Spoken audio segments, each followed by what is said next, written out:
Hey guys, Jonathan here, and super stoked because I got a chance to spend the last couple of days with the brand new DJI Mavic Pro, and so far this may be the coolest drone I've ever used.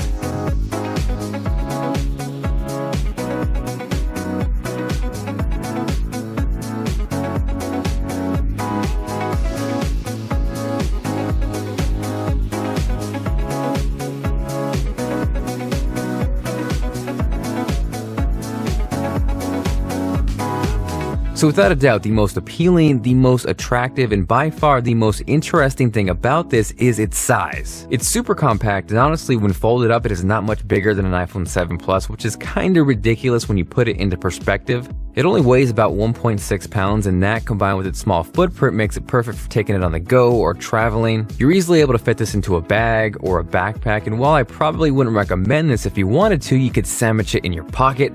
Well, this here? Oh, it's just my package. Now from there, what is also awesome is the fact that the setup process is crazy simple. So the way it works when everything is fully compact and tucked away, all you gotta do is extend each of its 4 legs, 2 on the top and then 2 on the bottom. And if you look closely, there's a little plastic cover over the camera. This is simply there for protection when you're traveling and taking this back and forth. So if you're gonna record anything, make sure you take it off. Now as far as the camera, the gimbal and the camera body are physically smaller and more compact, but the sensor is the exact same as the Phantom 4 and you're still getting 4K video at 24 and 30 frames per second. Now if you've been on the internet lately, there's been a little controversy that the video quality on the Mavic Pro maybe isn't so crispy. And before I touch upon that, first I want to talk about the brand new remote control, which in a way directly affects the video quality. That may seem strange and weird, but in a minute everything will make sense. So just like the Mavic Pro, the controller is now smaller and more compact. The thumbsticks are detachable, which is a super nice touch and allows you to easily fit this into your pocket. And while there is a standard USB port to connect your phone, what is killer about this is there is now a built-in Lightning port so you can connect cleanly with no cables anywhere. There's a really nice blend of information between the controller itself and your phone, and what's really nice is the controller will display any errors before you're flying. So in this case, you can see there was a problem with the SD card. So in this case, instead of flying the drone and thinking you were recording video only to find out there was a problem later with the SD card, we were easily able to see it first and address that problem before taking off.